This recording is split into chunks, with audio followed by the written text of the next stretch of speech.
Radhe Radhe everyone, welcome back to my channel Pravah the flow of knowledge. आज के video में हम ह्यूमन बींग्स के अंदर जो वायरस की द्वारा डिजीज कॉज करे जाते हैं, virus causing diseases in human beings, उसके बारे में हम स्टडी करने वाले हैं। जो इसके अंदर हम देखते हैं, सबसे पहले जो रेबीज डिजीज होती है, जो कि डॉग वगैरह के बाइटिंग की वजह से ह्यूमन बींग्स के अंदर देखी जाती है, जिसके अंदर मोस्टली वाटर फोबिया जो होता है वो डॉग एनिमल्स के अंदर या ह्यूमन बींग्स के अंदर जो है वो देखा जाता है।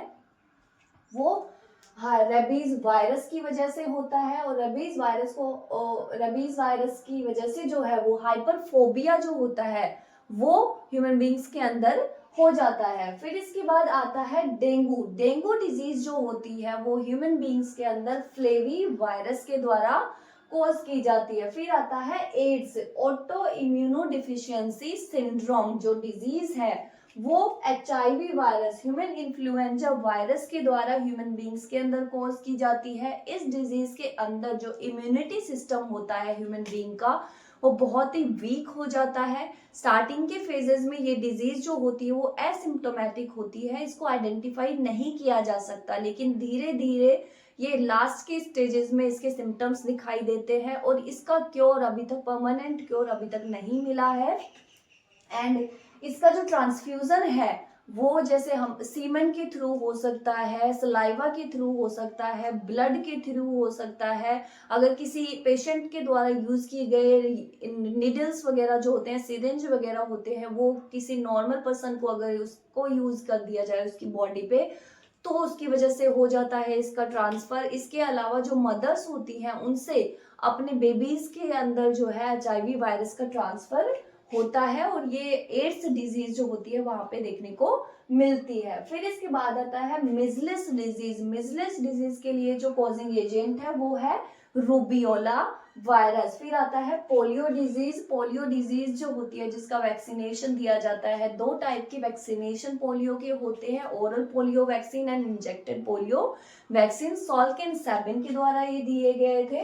पोलियो डिजीज का जो कॉजिंग एजेंट होता है वो है पोलियो वायरस। इसके बाद आता है कोविड। कोविड कोरोना डिजीज जो होती है, जो कि 2020 के टाइम पे ऑल ओवर द कंट्रीज जो होती है उनके अंदर बहुत एक पेंडेमिक डिजीज, ये जो कोविड है ये पेंडेमिक डिजीज थी। बहुत ज्यादा नुकसान इन्होंने काफी कंट्रीज में किया। इसके लिए जो वायरस रिस्पॉन्सिबल होता है वो है कोरोना वायरस। फिर इसके बाद आता है चिकनगुनिया। चिकनगुनिया के लिए जो वायरस रिस्पॉन्सिबल होता है वो है फ्लेवी वायरस। फिर इसके बाद आता है swine flu disease. Swine flu disease के लिए जो वायरस रिस्पॉन्सिबल होता है वो है H1N1 या फिर H5N1 वायरस जो होता है वो स्वाइन फ्लू कॉजिंग एजेंट होता है। फिर इसके बाद आता है जेनाइटल वॉर्ट्स डिजीज जो होती है, इसके लिए ह्यूमन पैपिलोमा वायरस जो होता है इसका कॉजिंग एजेंट होता है, वो इस डिजीज को कॉज करने के लिए रिस्पॉन्सिबल होता है। फिर इसके बाद आता है genital herpes. Genital herpes disease जो होती है इसके लिए हर्प्स सिंप्लेक्स वायरस जो होता है वो रिस्पॉन्सिबल होता है।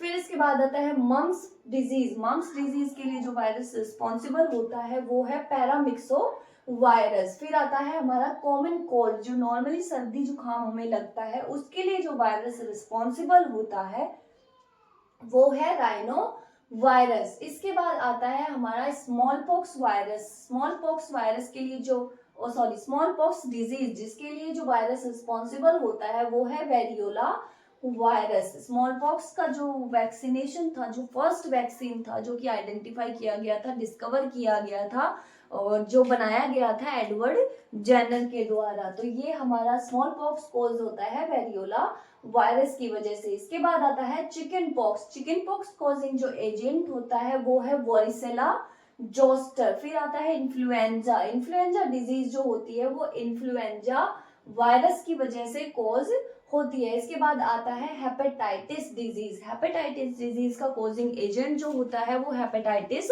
वायरस होता है। हेपेटाइटिस डिजीज को भी हेपेटाइटिस A, हेपेटाइटिस B दो पार्ट्स में डिवाइड किया जाता है। डिफरेंट डिफरेंट इनके सिम्टम्स जो होते हैं वो भी वेरी करते हैं। इसके अलावा जो मम्स, मिजलिस, रूबेला है, रूबेला डिजीज जो होती है इसका एक वैक्सीन तैयार किया जाता है तीनों का, जिसको MMR वैक्सीन के नाम से भी जाना जाता है। तो ये कुछ हमारे वायरस जो है वो डिजीज कॉजिंग वायरसेस थे ह्यूमन बींग्स के अंदर। आई होप ये वीडियो आपको अच्छी लगी हो, and if you find my videos helpful in any way then please like share and subscribe. Thank you.